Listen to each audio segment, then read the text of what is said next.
Now go to Htwe Htwe Thein, an associate professor at Curtin University, who joins us from Perth. Welcome. Thanks for joining us today. So these 5 points that ASEAN agreed with Myanmar were quite simple, like stop using violence. I mean, that seems like the bare minimum if this country wants to join its group in its own neighborhood. But the military leadership seems unwilling to do that.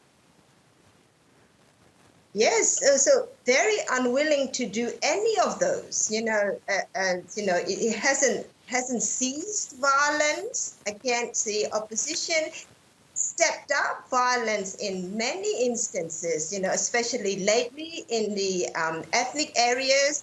Bombings and murderings, arrests, burning villages. Yes, so the violence continued despite all these promises back in April, and also the mediations, between among all the parties, the ASEAN envoy visit, to meet with oppositions, and none of that has been allowed.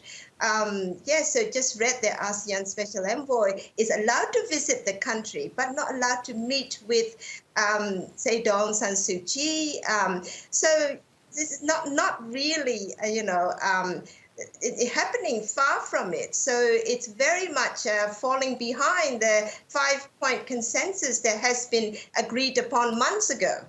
Right. Another dramatic thing was this meeting that was supposed to happen last week. It was just a virtual meeting with ASEAN representatives, including Myanmar's.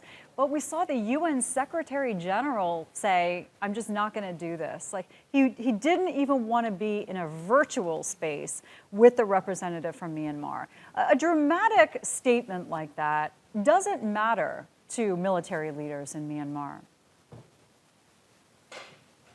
Doesn't seem to matter. You're right. Not gonna give in anything, from their point of view, from what we can all observe. The military is, letting the world know, take it or leave it. They haven't agreed, they haven't implemented anything that the international community wanted them to do. So it's very stubborn and, staying at that corner. And, what option now we have? ASEAN has been patient. Their progress has been very slow, far behind. Even ASEAN seems to have had enough now of the generals. And but what options we have, probably step up the international stance against the military regime, step up calls for sanctions.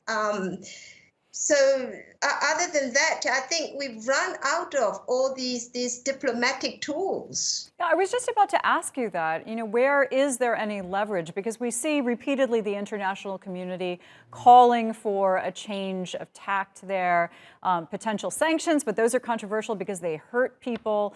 But the fact that Myanmar could be excluded from its own neighborhood in the world, might that have some effect on the leadership there? Because that's really a statement on its legitimacy.